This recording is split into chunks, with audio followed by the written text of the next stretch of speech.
Hey everyone, Editor Justin here. This episode contains a content warning. Please see the episode description for details. And we are back for another negative one shot. Today we have Kayla. How are you doing today, Kayla? I'm good. How are you today? I am good. I'm feeling nice and better since my sinus infection. I'm just going to do a quick little ceremony here. Tradition at this point now. Just going to ask you a couple questions before we start the game. First and foremost, how long have you been playing D&D? I actually haven't been playing D&D all that long. I've played like maybe 2 campaigns, but every time adult life has sort of gotten in the way and nothing has been seen through. So I'm excited to see this one through. Secondly, what's your favorite thing about D&D? I like being able to transform into a different character every time that I do play.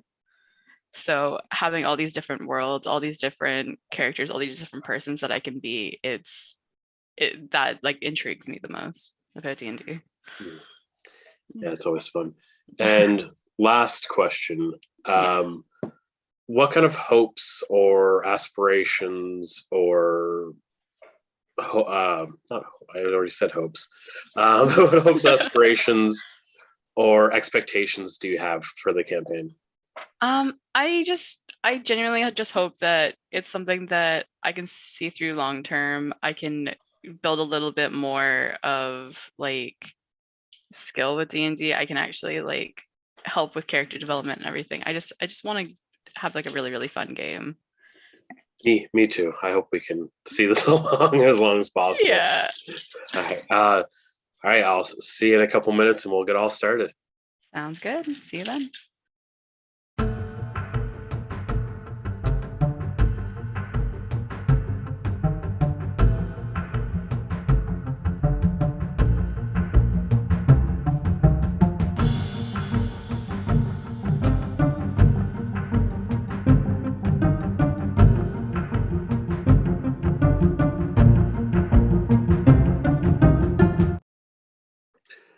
So we start our story today, not in Iraden, but actually in the free city of Zos, further east, actually closer to the capital than it is to Iraden. Not quite a lawless wasteland, but a more of a hub of scum, villainy, or whatever else the ruling class doesn't quite like or understand. In this town slash city, there is a large inn frequented by the community of dragon-esque people who are native to this area.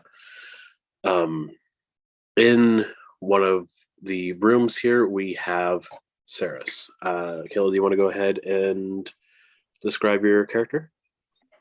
Saris is a 5'4" little monster, just sitting on the bed, waiting for her next move. Her green eyes sort of scan the room, not really knowing what to do. So as you're kind of sitting on the edge of your bed, kind of anxious, you see a letter slips underneath your door, and you see the shadow footsteps walk away. She goes towards the door to pick it up. The letter in her small hands, lofty, heavy. So it's a large like parchment letter there, and it just on the front of it has like it looks like a drawing of a large tree, and on the other side it has a seal. She takes out one of her daggers to open the seal and pull out what is the contents of the letter.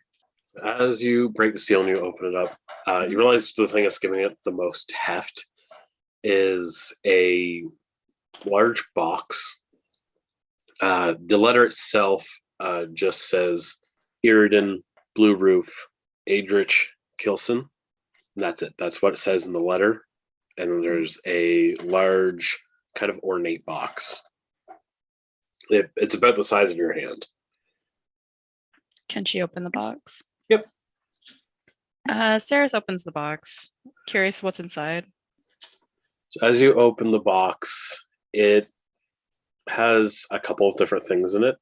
Mm-hmm. It has a couple of vials of a red liquid, like a deep, deep red liquid. Mm-hmm. And it has a stack of playing cards. And it looks like the edges of these playing cards are lined with very, very small but very sharp metal edges. Mm-hmm. She takes one of the cards, places the box on a table, and examines the card further, trying to bend it. Can you give me a quick sleight of hand check? Yeah. Sleight of hand is with Dex. 11. As you're kind of looking it over and stuff like that, you kind of just like nick your finger, and your finger starts to bleed. These are very sharp. These are very sharp. She puts the cards back into the box, not really sure exactly what to do with them. And she re-examines the letter, trying to figure taking note of the name and area. I guess it's time to go somewhere. So right now you are in Za. You need to get to Iraden. So Zos is kind of one of the more central hubs, and there is a road that will lead you straight there, but it will take you some time, and you might need to find a horse or a caravan to take you. Okay. Saris collects her things, putting the box into her bag, keeping the cards far away from her fingers for now, and leaves her room. That's fair. Okay. You go down the stairs to like the main part of the tavern. It's still kind of the early morning, so there's not very many patrons. Mm-hmm. You walk up to the innkeeper, Mm-hmm. and he just kind of waves you through, saying, "It's all right. You've already been paid up. You're good to go." Paid up, but how? But curious, she continues on, not really knowing what to say or do. It's okay. Curious, but free money is free money. Free money's free. Yeah. Free stays are cool. Free stays are cool. So you're gonna exit the inn? Yes. Okay. So as you exit the inn, you're out in the city of Zos now, which you see there's a lot of larger buildings, including a very large tower, and it's surrounded by a very large stone wall. Mm-hmm. A lot of different kinds of warriors and archers and stuff. It's basically a very large cross section of who's who of maybe not the nicest people. Yeah. But in front of the inn, you see a large white horse with a saddle on it, and on the side of the saddle, it has the marking of a large tree. She remembers the letter and decides to just get on the horse. Fate will decide on what actually happens to her. Okay. For getting up on it, I'm gonna ask you to roll a animal handling. Okay. I got a 1. So you try to get up on it, and it's a rather large horse, and you're a rather small person. So though your first try, you kind of like put your foot in the stirrup, and you try to like kick your leg over the horse, but you kind of overshoot, and you kind of fall onto your ass. You get a couple of Snickers, but nobody's the wiser. The only thing you've heard is your pride and your butt. She helps and tries again. 14. Okay. Learning from your mistake and now covered in mud, you go and you try again, and you kick your leg over, and you're able to kind of grip the other side of the horse. You've got your bag on you and everything there. You're good to go. Good. She goes forward as slow as she can to not startle the horse and to not scare the shit out of herself. She hasn't been on a horse in years.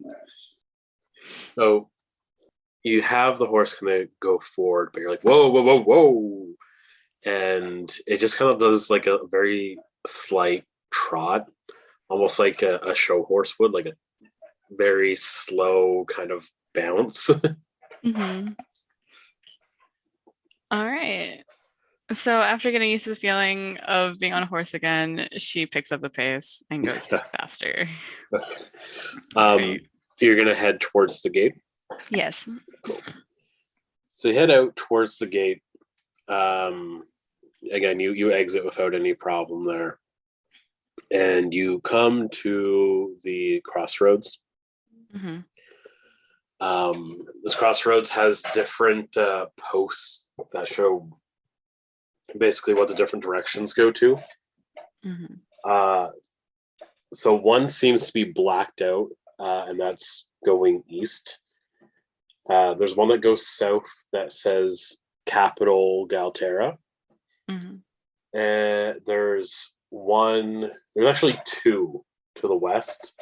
One has like a bull's head, and the other one has like a list of a bunch of different villages and towns there, and you see one of them says Iraden. And we go off towards Iraden. So you're going to be going for a few days here. Mm-hmm. So we're just going to do the first day first. Mm-hmm. How long would you like to ride for? We'll ride for 6 hours. Cool. So you ride for 6 hours. You make some good purchase there. It's starting to get dark again, and you're still kind of in like a prairie esque kind of place, but you do see the woods, which would be the border to Silverside and like the Elven province, which you have to go through to get to Iraden. Are you just going to set up camp, or are you just going to sleep in a sleeping bag, or? We'll tie up the horse and sleep in a sleeping bag just under the stars for the night, as close to the forest as we can. Cool. All right. So you go to sleep. It's a nice kind of clear night, and you're able to see all the stars there.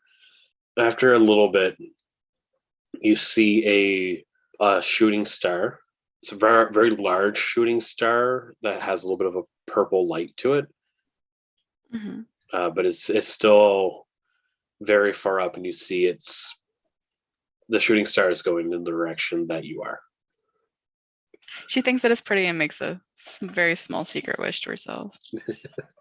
Okay, so you make your wish, and as you make your wish, you kind of close your eyes, you go to sleep.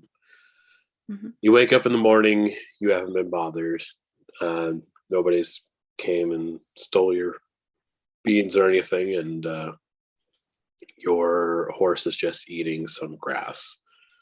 Back on the road, or would you like to make breakfast or anything? Or we'll just go straight back onto the road. Cool. There's no point in waiting. She has an apple in her bag, so she can just eat that on the go. All right. So you take your apple out, you eat it. The horse is eyeing you because you're eating an apple, and it kind of wants one. But you get back on the horse after eating your apple, and you keep going down the road. Mm-hmm. After a couple hours, you hit the forest. Mm-hmm. And as you kind of hit the forest, it actually starts to feel colder. which is weird because usually it would feel a little bit more warm and a little bit more moist. Mhm. Sorry, I didn't mean to say moist. That's okay. It doesn't bother me. Curious, she looks around, trying to see if anything seems even more off about the forest. Roll a perception check.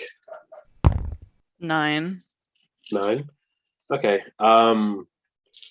You see a little bit of mist, but it's still early in the morning, and you don't really think that's out of character for this woods.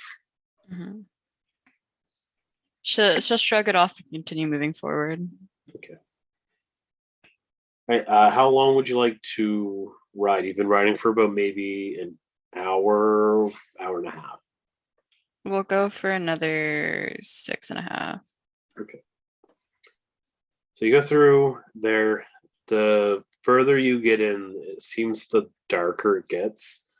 You still have enough sunlight that you're able to see out, but it's getting darker than like the actual time that it is, and the mist doesn't let up.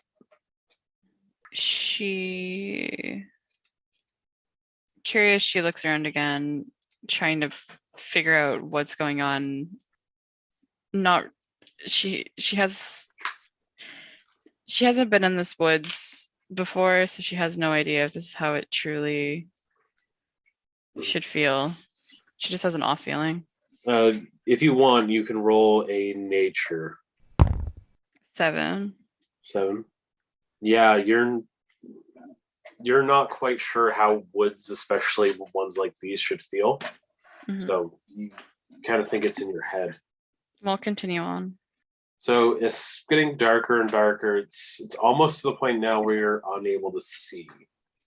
She'll stop and tie up the horse to one of the trees. Okay.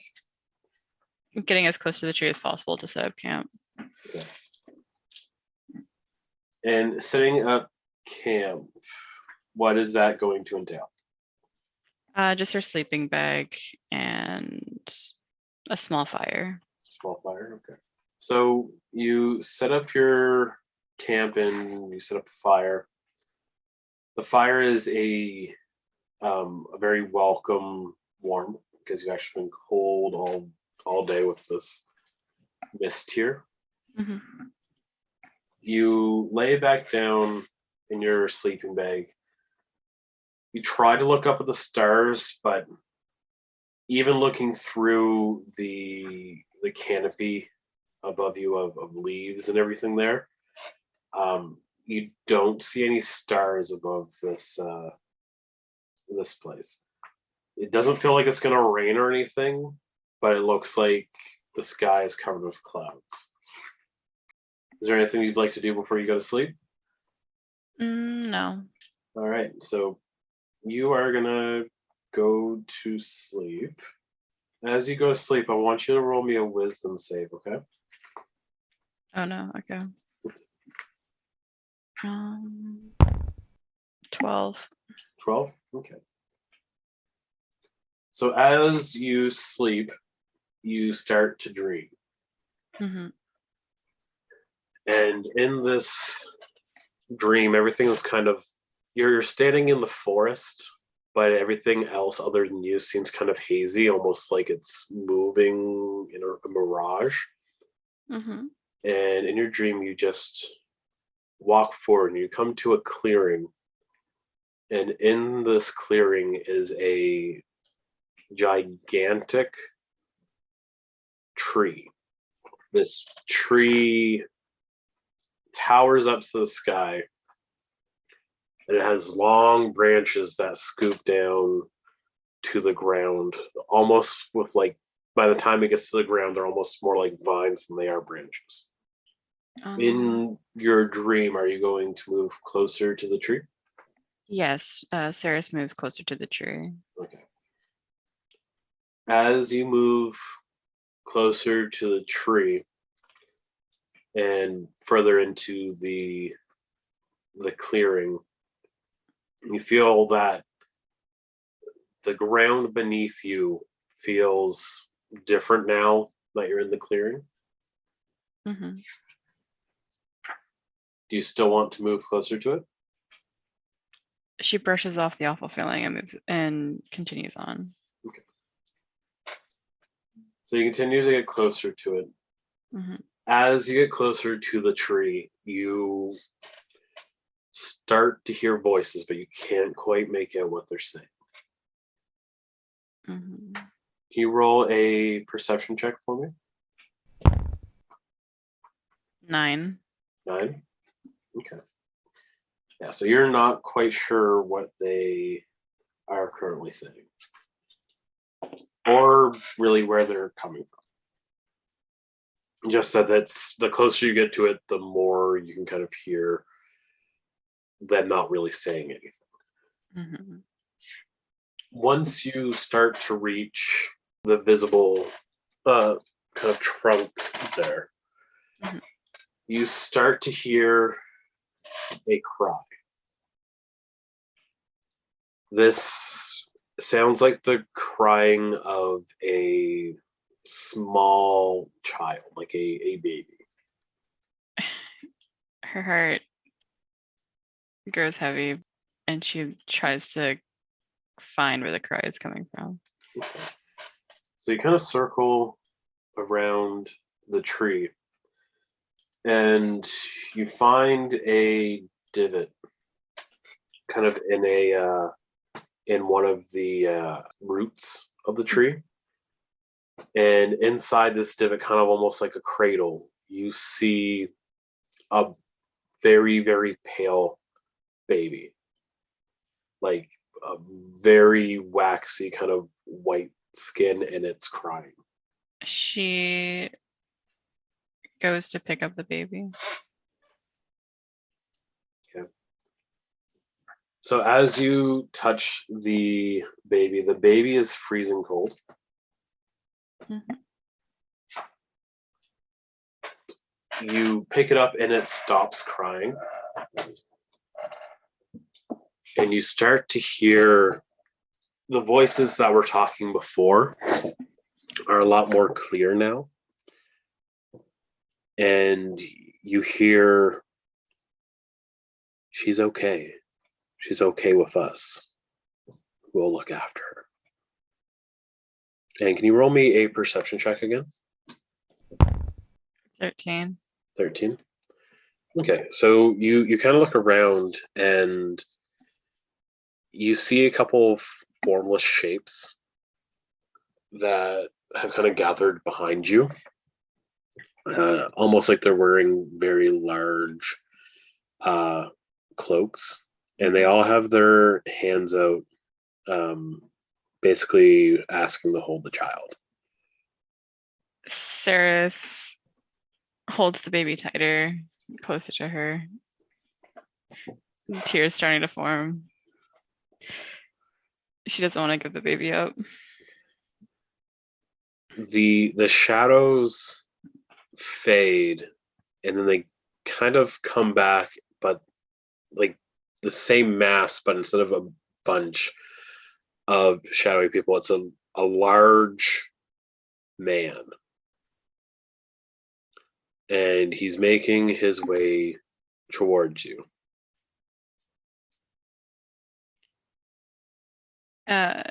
She takes a couple steps back.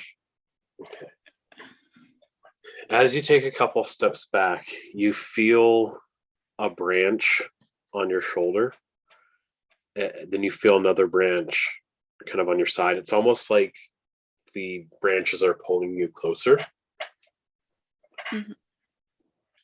As the shadow comes closer and closer to you, you feel more and more of the tree kind of pulling you in. Mhm.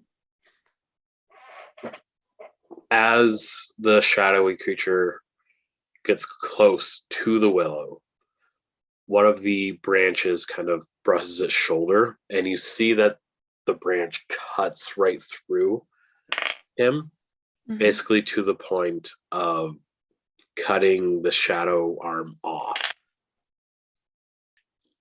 It kind of recoils in pain, and as it tries to get closer, it hits more and more of these branches here, and they keep making deep cuts until the shadow is just completely cut into pieces on the ground.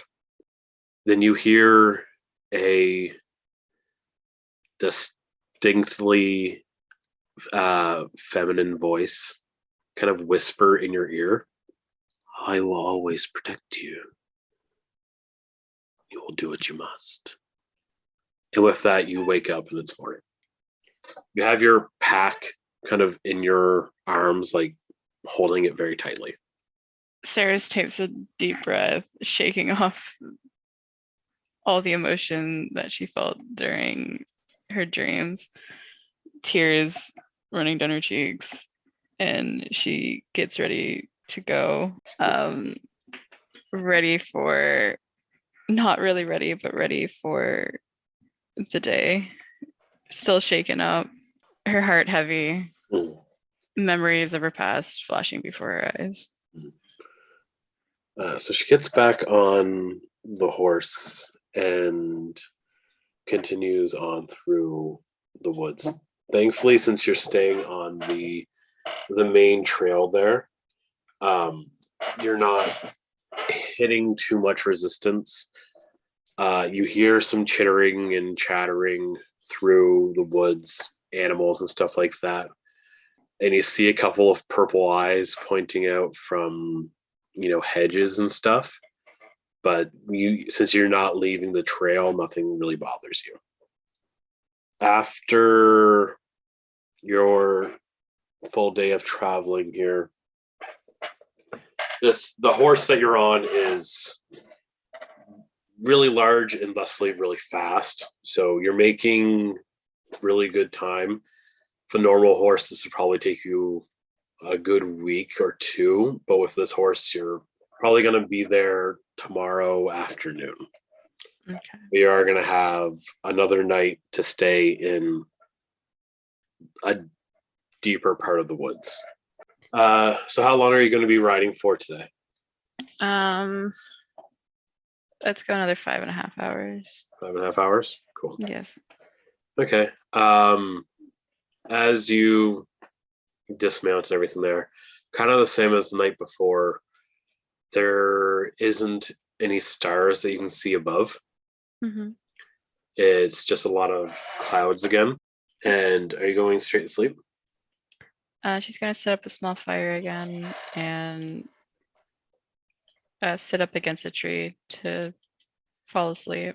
Okay, so you're sitting, you fall asleep sitting because you're not quite wanting to fall asleep and have another nightmare. But eventually you do drift off to sleep. And can you roll me another wisdom save? 14. 14? Okay. So you do have you start to have another dream. You're in the clearing again, and you look down and you see that there is the reason why everything was so tough is that there was a mound of bodies surrounding the roots of this tree. But then you see a bright flash and you stop having the dream. You wake up the next morning and you are relieved. With the image of the tree still in her mind, she gets on her horse pretty much immediately, just wanting to get out of this godforsaken woods. She's tired of it. She wants to go. It's okay. You are allowed to swear. Trying not to. It's okay. It's okay. It's allowed. Okay. So you get on your horse and you ride out. Thankfully, you're able to make it out of the forest. As you get out of the forest, You come to a large field. Mhm. You hear a commotion coming from the woods. It sounds like a couple of hunters are in a little bit of trouble, but it doesn't really concern you.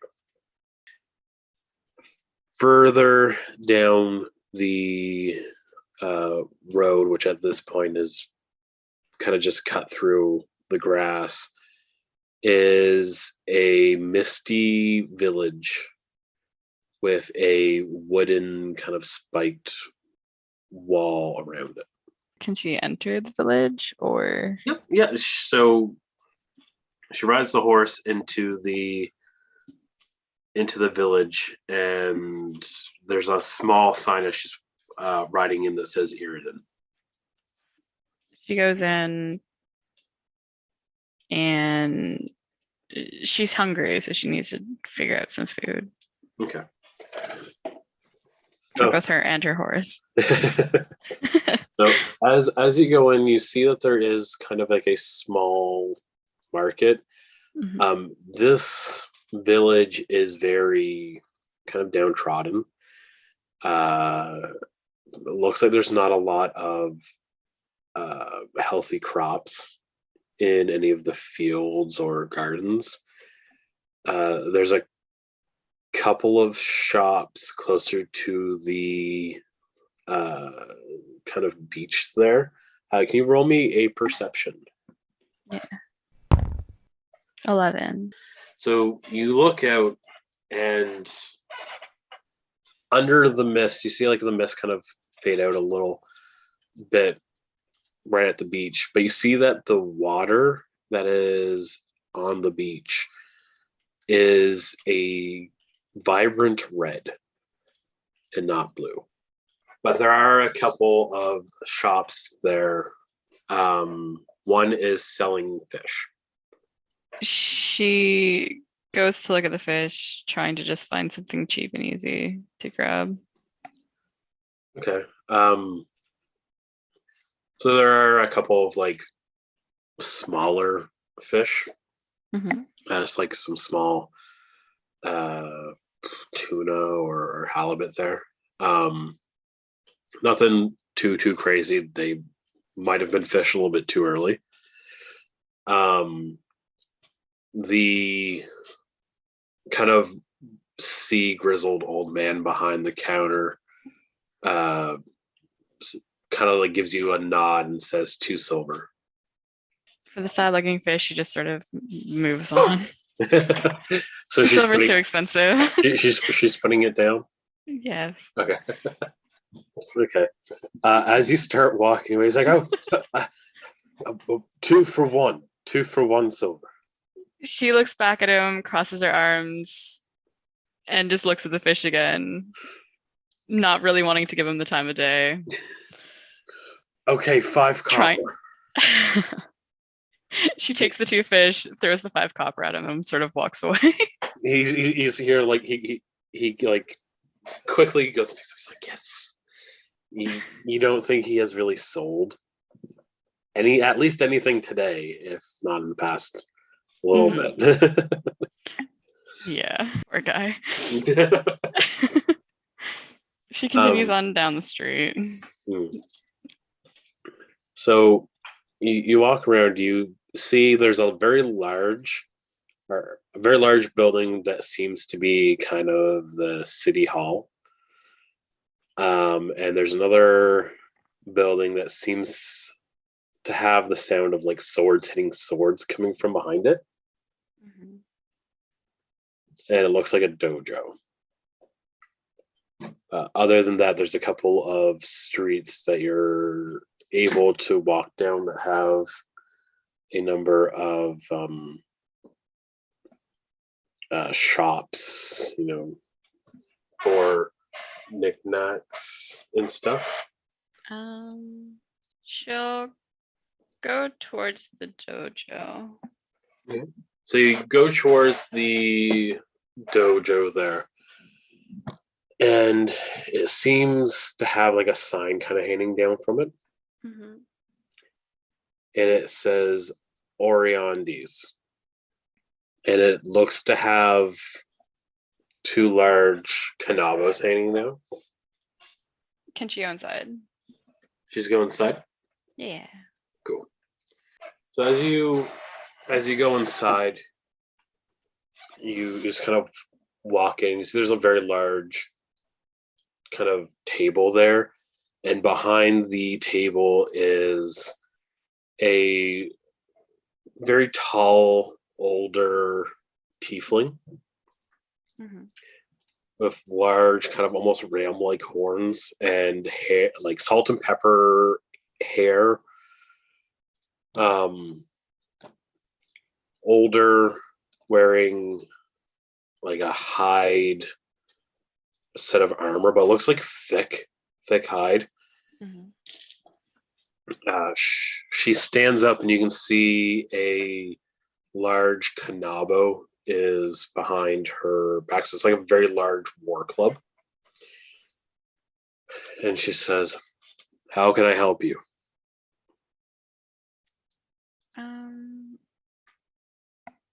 She takes out the letter to see if the woman can help her figure out where she's going. So when you take it out, are you kind of flashing the willow symbol? No, she's just taking out the actual letter itself, not really flashing the Okay. willow.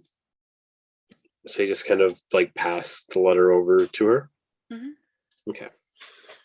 She looks it over, and she's like, "Yeah. Are you looking for this person?"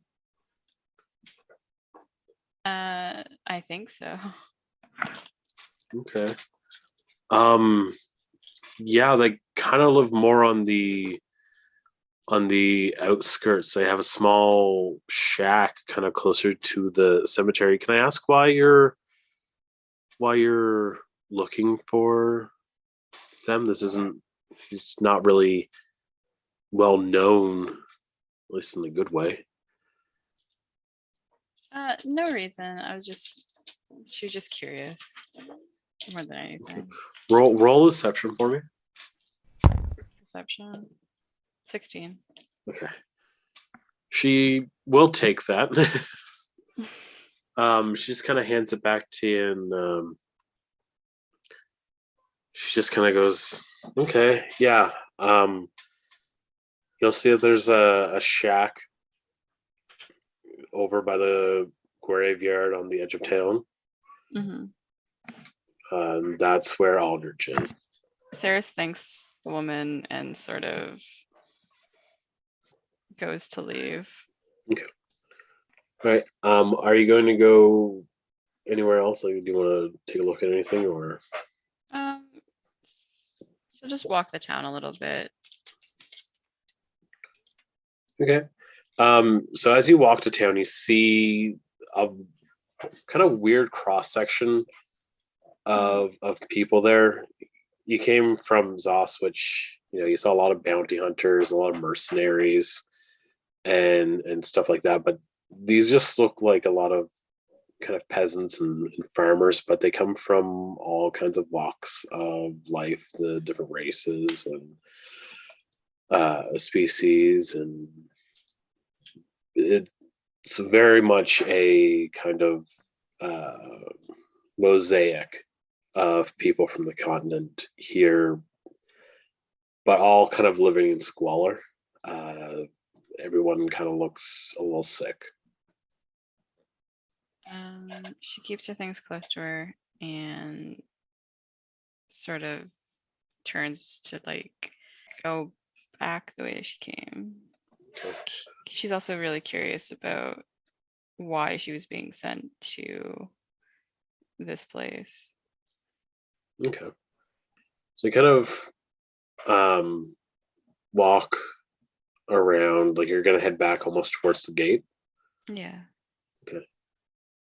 As you kind of walk closer to the gate, it's almost kind of like a slant, like kind of like an uphill point there. So when you reach the top of there, you kind of get a good view of the village, and you do see the graveyard kind of almost in the kind of straight north of you, and you see a couple of shacks that are very close to it. Other than that, there's a number of people that are kind of just walking around. If you wanted to ask them more about this person, if you'd like. Yeah, she finds someone just walking and asks if they know about this person. Okay. So you see this kind of like a younger woman just kind of walks by, kind of covered in soot and stuff. And are you gonna wave her down, or are you just gonna say hey? Or I'm just going to approach her. okay. Hello. How can I help you?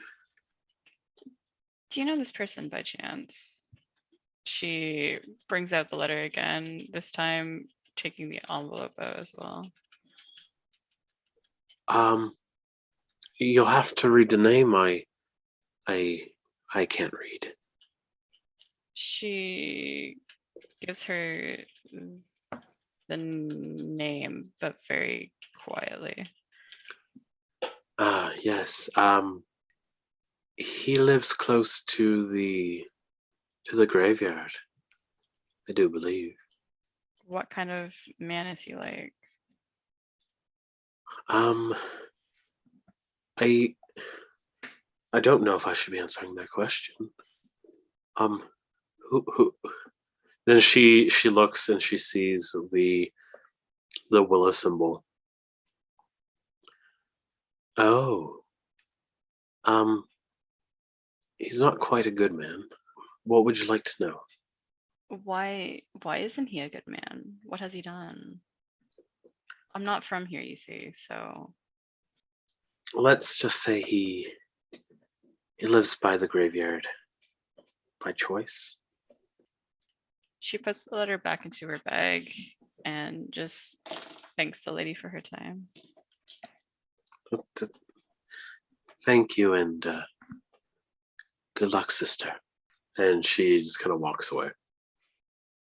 Saris is sort of confused as to why the lady called her sister, but moves forward.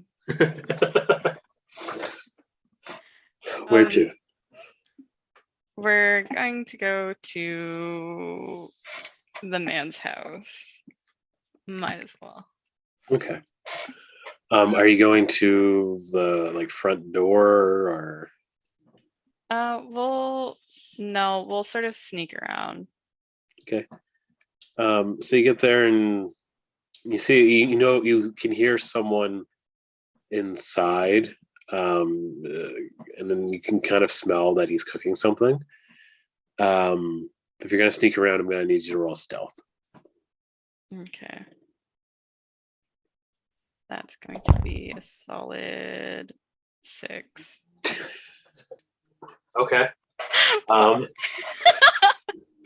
So you kind of walk around, and just give me a minute here. Yeah. God damn it. You kind of go through the bushes, not realizing that they are rose bushes and have thorns. And he's kind of crunch, and they kind of scratch you up a little bit. And you go, ow! Just loud enough for people to hear if they're around. You start to hear footsteps coming up towards the front door. What would you like to do? She grabs some of the roses in her hand and stands awkwardly at attention to not make herself as awkward. Okay. Fake proposal of love. Let's go. Hey everyone, Enter Justin again. Here's the start of the content warning. If you would like to skip ahead, please skip forward 13 minutes. I will be on once more to announce when it is safe to resume. Thank you.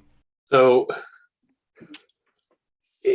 you see the door open, and you see a kind of middle-aged man, not quite a big bruiser, but a fairly sized and shaped man.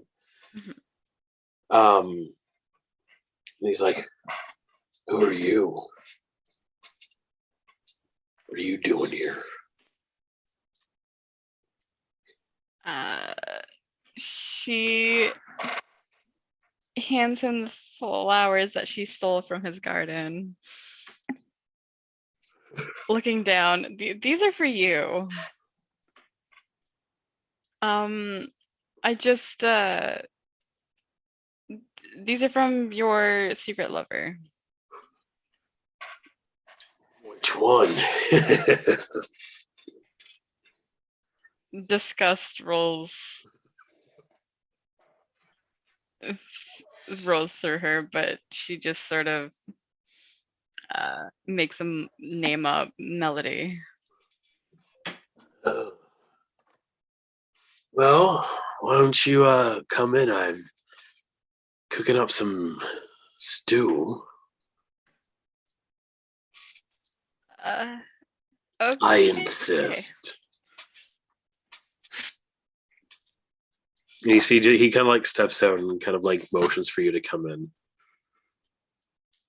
Feeling the obligation to go in now that she's been caught, she cautiously goes in to his lovely home. Okay. So she goes in, and the kind of door closes behind him. In this light, you can see that his skin is a little bit green compared to yours, and he does have some small tusks. And he's like, "Why don't you take a seat, and I'll be right out. Would you like a drink?" No, thank you. She declines his offer for a drink. Okay, I'll bring you one right out. So you see him he leaves the room and leaves you kind of alone in a sort of living room. Mm-hmm. What would you like to do now that you're alone in the living room? She'll look around to see if she can find anything like out of the ordinary. He's already sort of creeping her out, but she doesn't want to leave yet. She needs to know why she's there, why this name, why this man. Okay. Roll an investigation for me. 12. You look around. It's a little bit of a musky kind of place there, so there's a lot of dust. There's a lot of kind of smoke coming from the kitchen and stuff like that. And you can't quite make out many shapes, but by the door you do see kind of like a shoe rack, and it looks like there's a number of shoes there, like a kind of like a pile of shoes. All of them are fairly small compared to the large pair that you can kind of discern is his. She looks at the shoes a little bit more, curious why there's so many pairs. Okay. Are you going to go over to the shoes? Yes. Okay. So you go over to the shoes, and you see the shoes are smaller and kind of narrower. They all look like women's shoes. Can you roll a perception for me? 14. 14? Okay. Mm-hmm. As you're looking through the shoes, you start to hear footsteps coming from the kitchen. She tries to go back to her seat, not really wanting to cause any suspicion, but she's also curious as to why the amount of shoes are there. So he walks in. You're just kind of like you're standing by your back in the living room, and he passes you a large kind of stein. He's like, "I brew it myself. I don't think I've seen you around this place before. What's your name?" My name is Lily.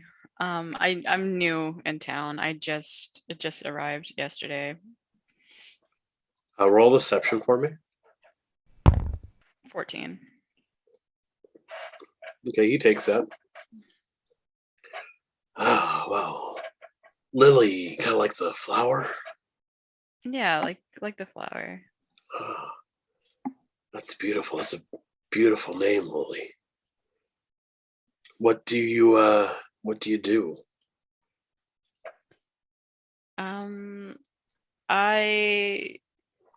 I just travel. Uh, Nothing special. I just travel around.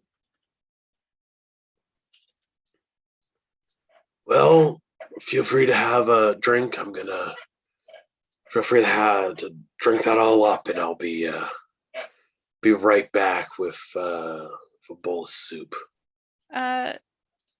Thanks. Do you have many daughters by chance? Well, do you have any children? He looks over at the shoes, and then kind of looks back over to you. He's got a look on his face. He's like, "Yeah, something like that." Okay. She plays with the cup without really drinking it. He turns around and he goes back to the kitchen. Yeah. So the cup in your hand, it looks like it's a kind of semi-clear liquid, with a little bit of opaqueness to it. She doesn't really trust whatever the man gave her, so she walks around the living room with the cup in hand and pours it out the window. Okay. He's still in the kitchen, still tending to the soup. She walks towards the kitchen just to see what he's doing, to sort of make small conversation. So he's adding some sage to a large kind of pot there, and he just kind of looks over when he's stepping. He's like, "Yeah, couldn't stay away, could you?" Oh, absolutely not.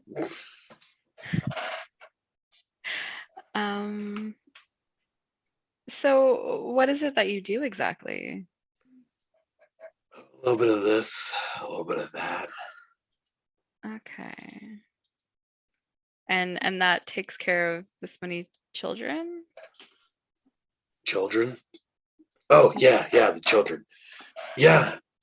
No, I used to work on one of the ships there, so I've got some money. I've got a lot of money. And yet you live in a shack if you have this much money. It's a nicer shack compared to the other ones over in town. I see. She hands him the cup. Oh, drank it all that quickly, huh? Yes, I did. It was delicious. Thank you. Ah, right on. Thank you. Why don't I show you around the house a little bit? Sure. Okay. It's great. It's lovely so far. So show me more.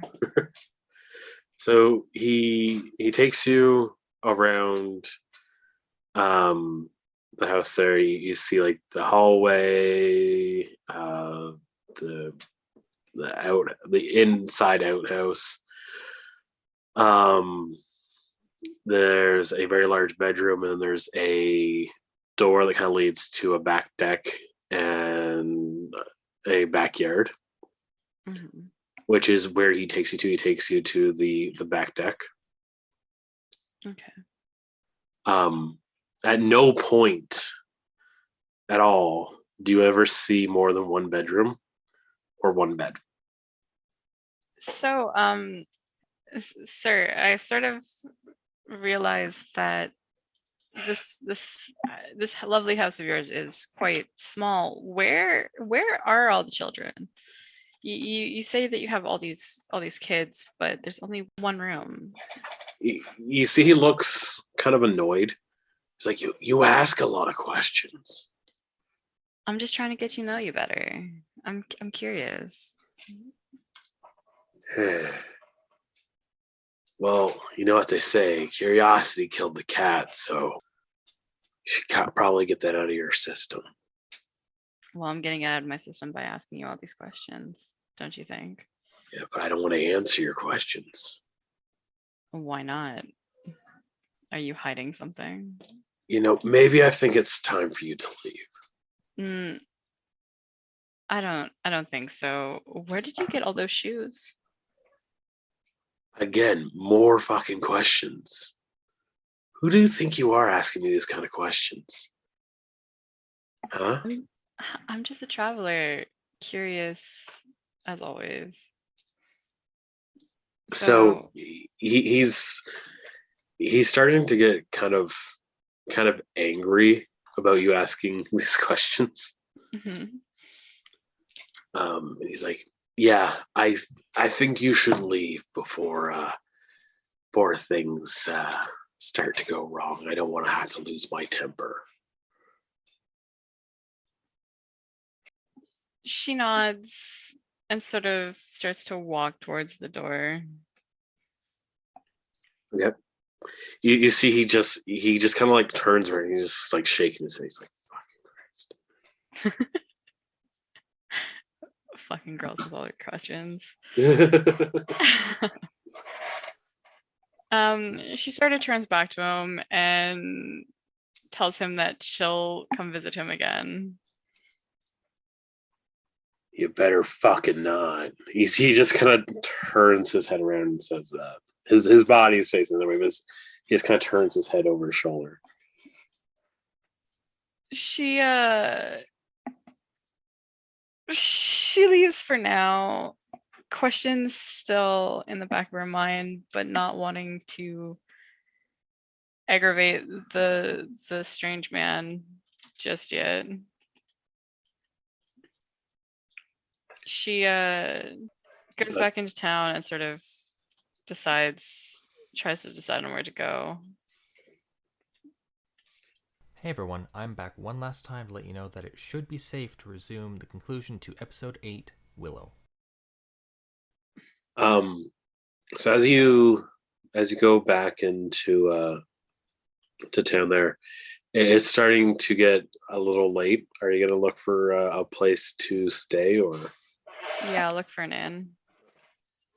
So there is an inn. It's kind of close to the waterfront there. Mhm. They give you room. They say you can pay tomorrow. She'll just go up to her room and she'll look over the letter again once she's in privacy. Mm-hmm.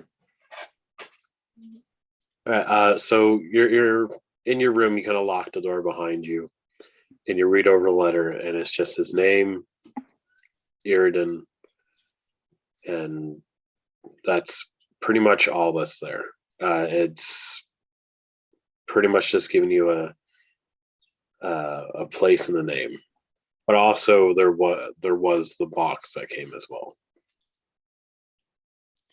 She will look through the box again, this time pouring the cards out onto the bed so that they don't cut her hand. Okay. So as all the cards come out, you see that they actually don't have any suits or numbers on them. Like they're all blank except for one. And it is a picture of a Joker. So like a court jester. Mm-hmm. Also in the box were 2 vials of red liquid. She'll take out the liquid. Okay. So it's very small, like barely the size of like half your pinky. With a little kind of stopper on it. Are you gonna open up the stopper? Yes. Cool. So you open up the stopper and you kind of put up to your nose to smell it. And it smells very strong. Even just kind of smelling it kind of singes your nose. She puts the stopper back in and just sort of recoils, putting the red liquid back down. But she grabs the Joker to give it a real look over. So as you have it there and you kind of like pick it up between two fingers and you kind of wave it around, it feels a little bit heavier than a card, but a little bit lighter than a knife. What would you like to do with it? She runs the card along the blanket of the bed. Okay, so as she does it, you see a couple of the tassels at the end of the blanket fall off because they've been cut very finely.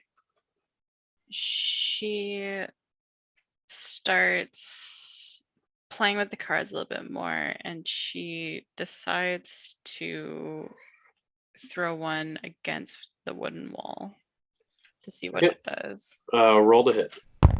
15. 15? Okay, so you kind of flick it, and it hits the wall and it just stays there. Like you hit it with the corner of the card, and it just kind of sinks itself in. It's stuck in the wall. She looks at the deck in front of her and sort of realizes what the red vial could potentially be, given everything in front of her. She takes her cards, puts them back in the box, and takes them and puts them in her bag, knowing that whatever they want her to do with these, with the name and everything, and with how absolutely disgusting that the man was, it's probably not a great thing.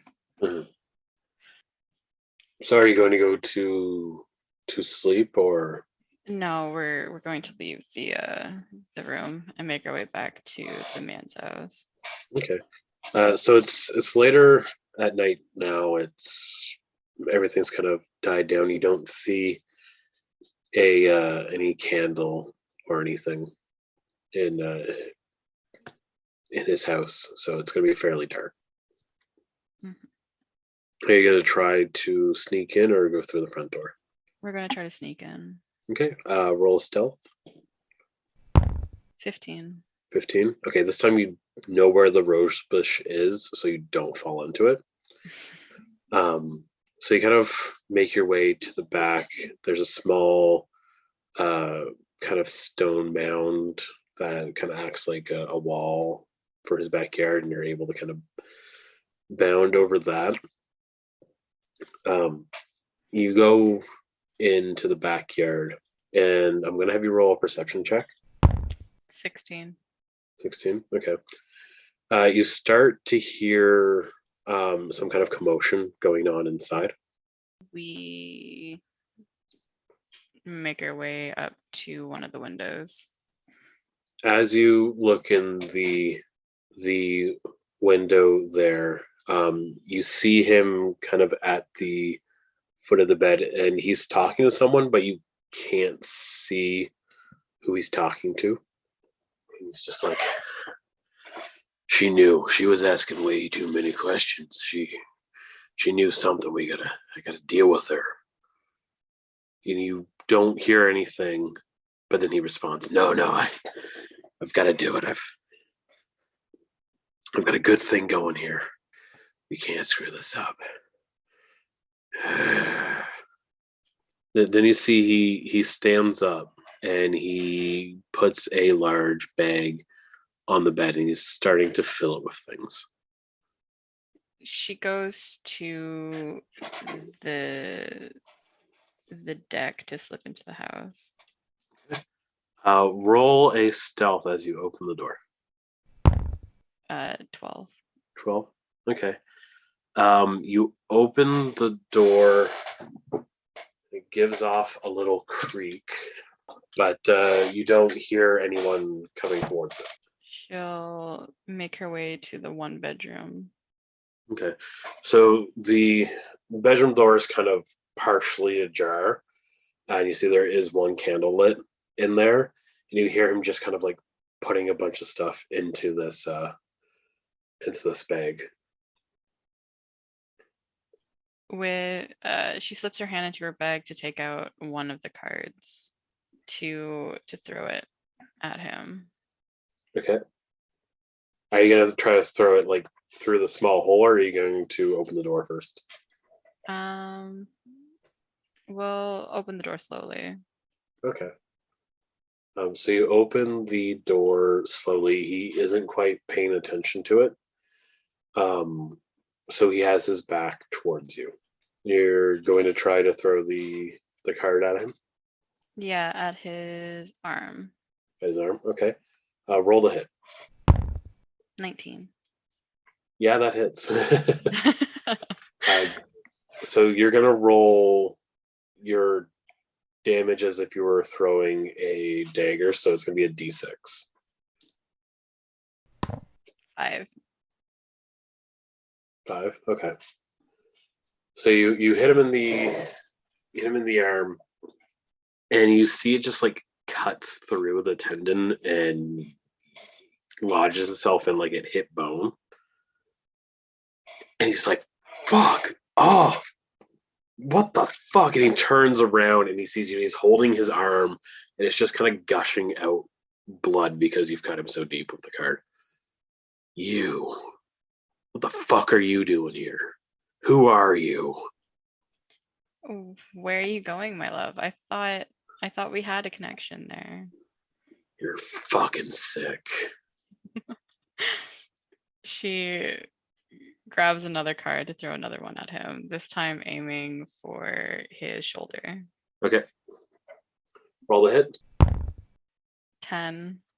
Okay. So you kind of whiff that one, and it kind of just misses his shoulder. Mm-hmm.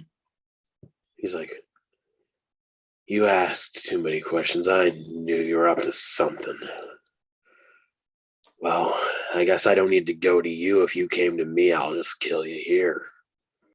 I'd really like to see you try. Let's have a little dance. So are you gonna throw another card? Yeah, we're gonna throw another card. Damn it, it's an 8. So you throw the card, and as he's getting closer, he's kind of getting harder to hit. There, and he's about maybe 10 feet in front of you at this point. Mm-hmm. Okay. So the next card that she grabs, she's just gonna use it like sort of like a little knife. Okay. So he's kind of coming towards you. He's like, looks like you only just got a lucky hit in. Are you gonna make another attack before he's on you? Yeah, we're gonna make a slash. Okay. That one was a 15. Okay, that hits. Roll your damage. 4. Okay. So you give him a slash, and it just kind of goes like across his chest, and he starts bleeding profusely there, and he's like, ugh. You don't know anything, you fucking bitch. He's gonna try to almost kind of lunge at you. Can you make a dex save for me? 18. 18. So he tries to lunge at you, and you just expertly step out of the way as he's kind of like lays on the ground. Why are you doing this? I want you to tell me exactly where you get all those fucking shoes. Why are you trying to run away? Where are you going? I ain't gotta tell you nothing. She takes the card that she swipes him with and starts to run it down his arm. Okay. He's prone, so roll an attack with advantage. I rolled a 11. With advantage? That was no, I just rolled the 11. What would the advantage be? You roll again, you take the higher number.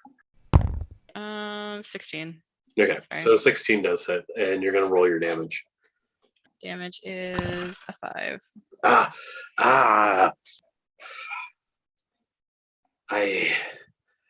I've been.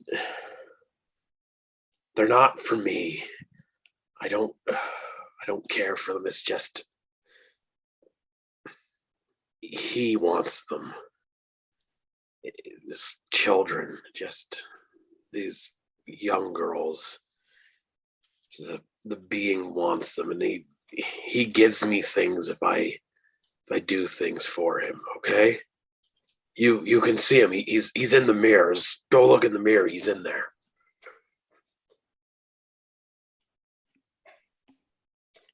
She presses the card into his arm a little bit more.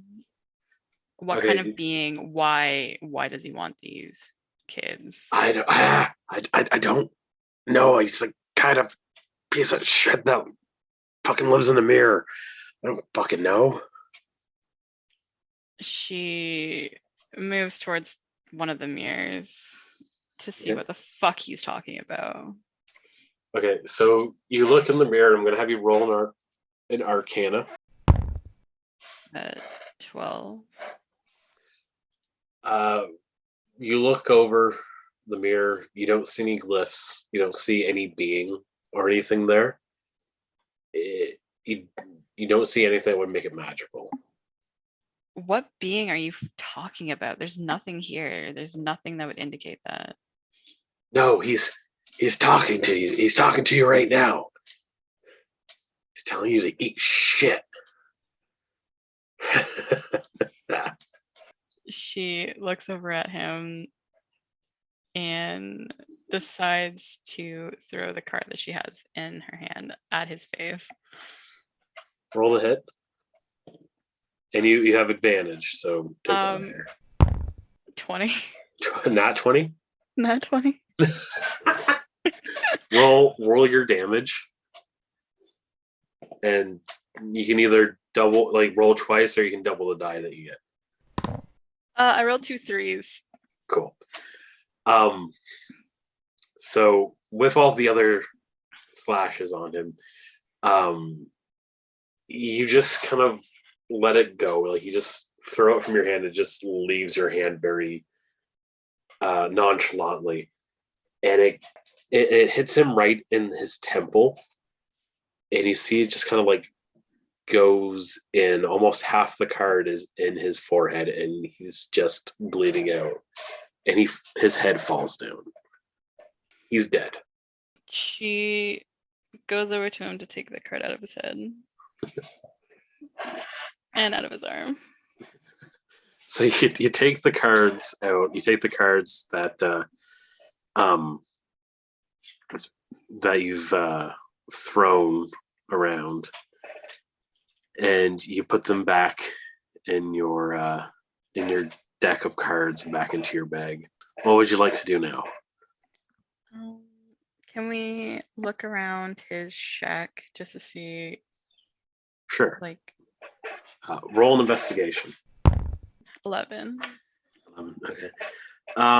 You don't find much looking around. You open up the pot that was on the on the stove, and you see how there's still like soupish stew there. And there's weirdly shaped pieces of meat, but you're not quite sure what it is. She looks at it with disgust and just sort of looks closer. She's curious, but she doesn't really want to know. Okay. Other than that, yeah, you don't really see anything. She'll just leave the shack. Okay. Are you going out the front door? We'll go out the back. Go out the back door. Okay. Roll a perception. That one was a 4. Okay. So you kind of high on your kill. You just open the back door and start walking out. And as you start walking out, you see in the backyard the tiefling from earlier with her arms crossed. She is taken back by surprise. And Don't worry, I'm not gonna hurt you. Who are you? My name is Oriandi, and I used to be an adventurer. I run the dojo in town. I just want to thank you for your service and what you've done to help this village. And there's someone who wants to talk to you. Okay. So you see from kind of walking through the house kind of behind you, because they came in through the front door, you see a man in black leather armor with long blonde hair and a silver diadem, like a circlet around his head. And he looks at you. He looks at you and sticks out his hand, and he says, "Hello, I am the mayor of the city, and I have a proposition for you." And that's where one did. Sounds good. Thank you for listening to Grin and Griffin Presents The Witch Hunter Wars. If you liked what you heard and would like to keep up to date on the podcast, you can follow us on Facebook at Grin and Griffin. And if you'd like to support us and get access to tons of upcoming side quests, behind the scenes features, and even supplementary content, you can find us at patreon.com/Grin and Griffin. Thank you so much for your support of making the Witch Hunter War a success, and we will see you next week.